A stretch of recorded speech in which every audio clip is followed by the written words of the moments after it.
Hi Tribe, welcome back to my channel. Kinna Maparamakum. Today Tribe, I want to talk about the things you should not do when you get paid. Okay, so the first one, do not spend money you don't have.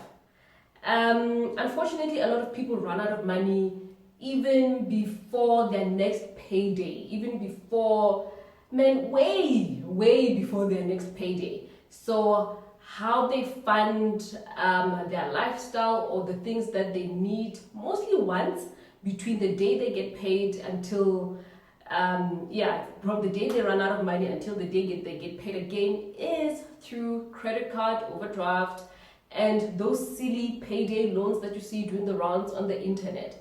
So me saying that you should not spend money you do not have if you're using your credit card, overdraft, or this silly ass payday loans, you are effectively stealing from your next paycheck. Yep, you are stealing from your next paycheck because you have not received the money, already you're spending it. So number one, definitely please stop spending money you don't have, all right? And that is in the form of credit card, overdraft, and payday loans. The second one, don't make spontaneous purchases.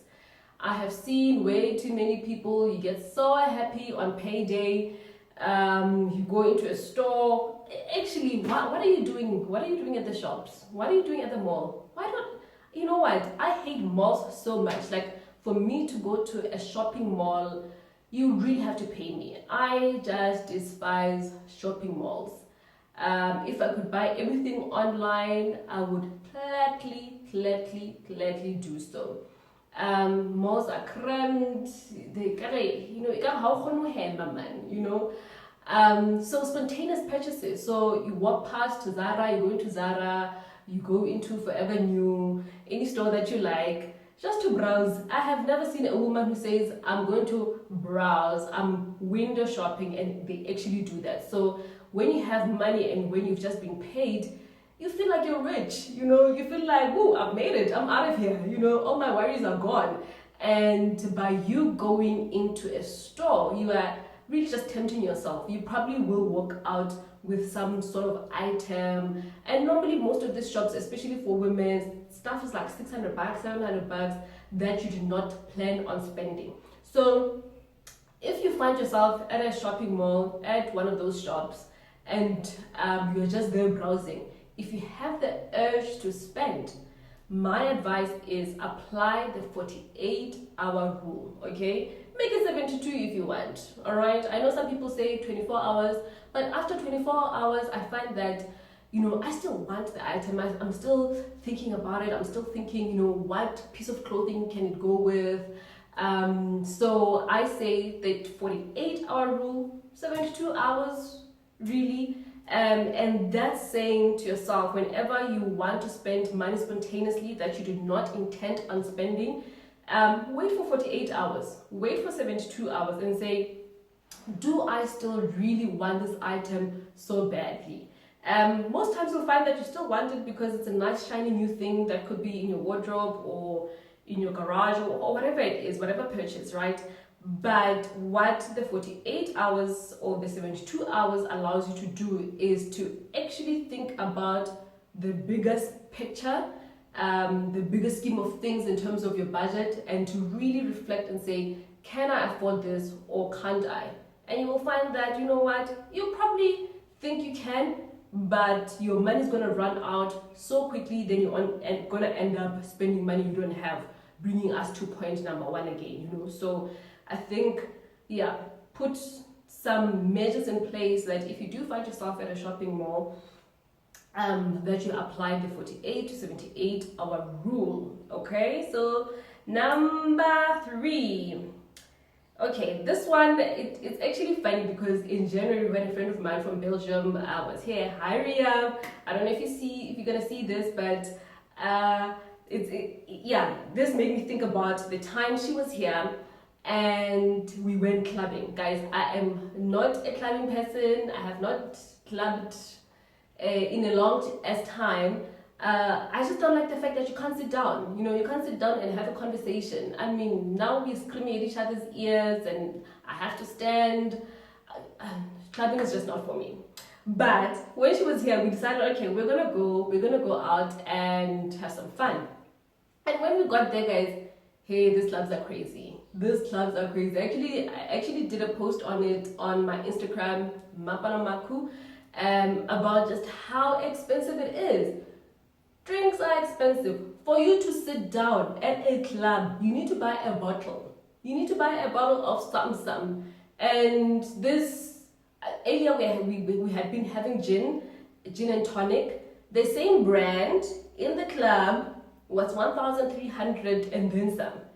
Here at home, we had bought that very same bottle for $300.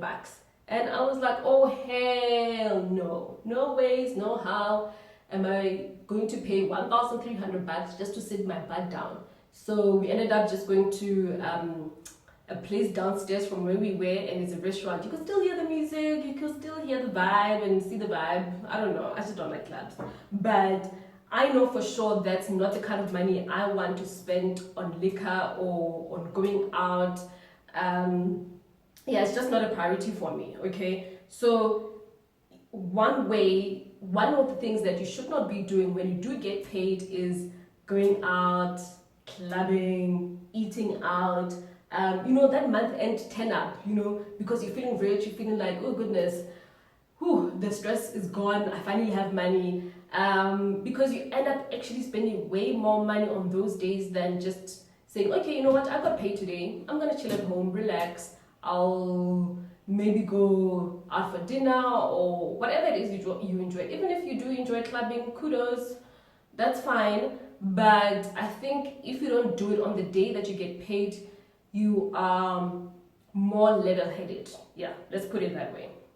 So whatever your form of enjoyment, if you like clubbing, if you like eating out like I do at very nice restaurants, that type of thing, I normally don't do it also at month end because everywhere there's just people. So chill when money comes into your account. Think about what you need to take care of first. I think then you are at a better mind to make better decisions, I guess. Yeah, if you don't do it spontaneously on the day. The fourth one, don't loan money to family and friends. I know my sisters have definitely loaned me money, and I would say our relationship is different, but everyone thinks that the relationship is different. For me, when it comes to this statement, I always say, look at past behavior.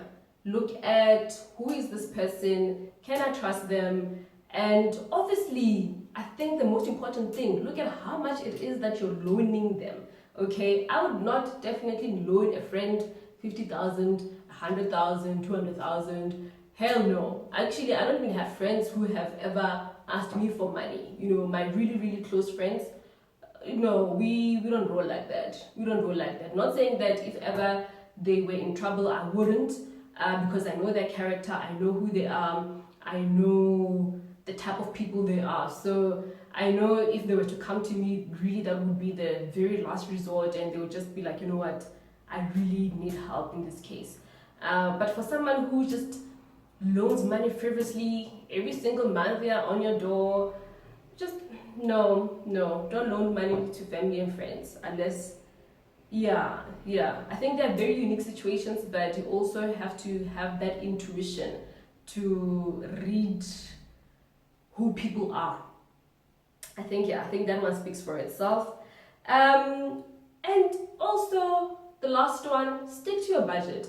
I think because we work so hard, our lives are so stressful. For most people, money is always feeling like, oh, it's never enough, that sort of thing.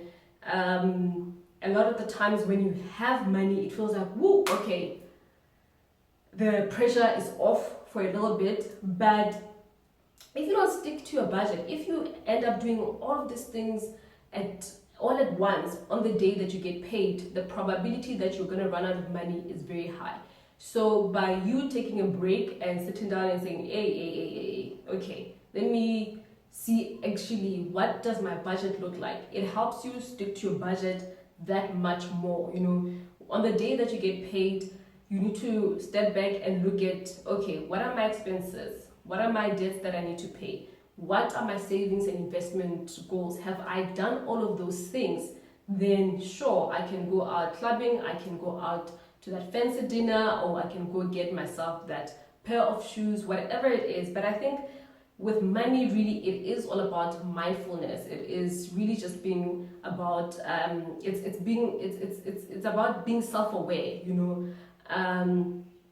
Yeah, that it doesn't drive you crazy, you know. I think it's similar to people who get like a lotto, or they win some money or something like that. If you don't sit down on the day that money hits your bank account and reflect on what it is that you want to do and how you want to plan your finances, you will always find yourself in trouble. So for me, I think, yeah, I think that's the biggest message really in this video. That sure, don't spend money you don't have.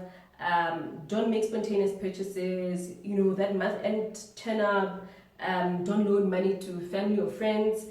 I think really it is just about self-awareness and realizing that, you know what, and I'm sure most of you have experienced that. I've certainly experienced that. So I think just taking a step back and reflecting on what it is that you want your money to achieve, I think, yeah, you'll put yourself in a better position financially, and you'll be able to make better financial decisions in your life. Okay, tribe, so let me know some of the stuff that you have done are completely crazy on payday.